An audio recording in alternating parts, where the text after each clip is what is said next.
For the first time, we hear from a victim of the Santa Barbara rampage, a sorority student just walking with friends when she was fired on 5 times. ABC's Cecilia Vega has that emotional interview. Good morning, Cecilia.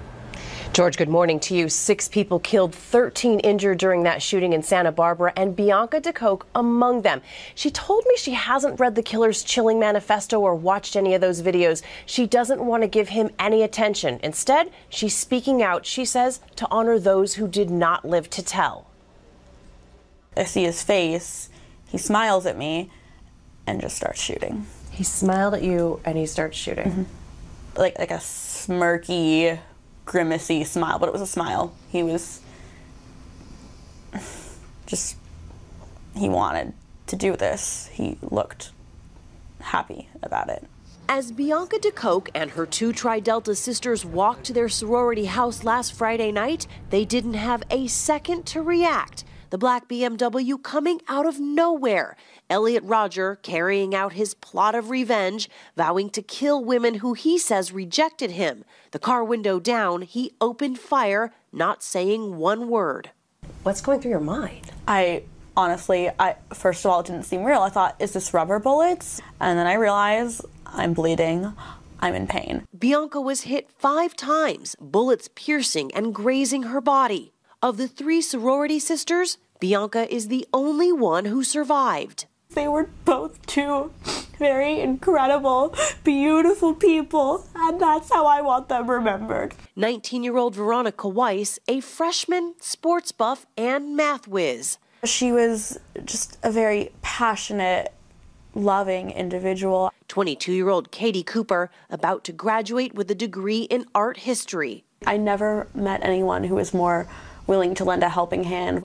As Bianca lay on the grass bleeding, she managed to make a call on her cell phone. I had to call my mom. What did you tell her? I just told her, I've been shot. I don't know what happened. It's crazy, but I love you. I'm afraid I'm going to die. I love you so much. I love you so much. I love you so much. This morning, Bianca is out of the hospital, surrounded by family and the person who she says saved her life. Kyle Sullivan was walking home.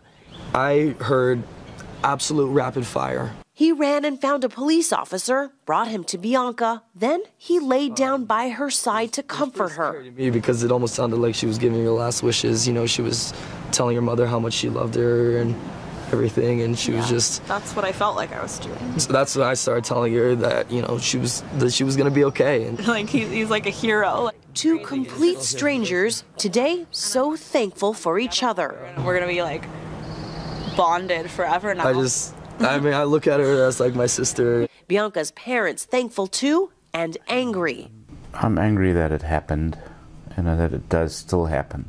We need to change this violence. How did he slip through the cracks? Shouldn't happen. Bianca says the memories make it too difficult to finish the semester at the University of California, Santa Barbara. But she wants her school to know that she stands right there with the thousands who gathered for a memorial this week. The message here is not one more. Not one more. Not one more. No. Now, Bianca's parents told me that at some point they would be willing to meet with Elliot Rodger's parents. They say they know they're also hurting terribly, too. And Bianca, she says she's still trying to understand why her life was spared. She says she knows she now has a new purpose. She's just trying to figure out what it is. And, George, I can tell you this girl is so strong and so brave. She's going to do a lot of good in this world. I think you're right about that, Cecilia. Boy, that was some powerful interview.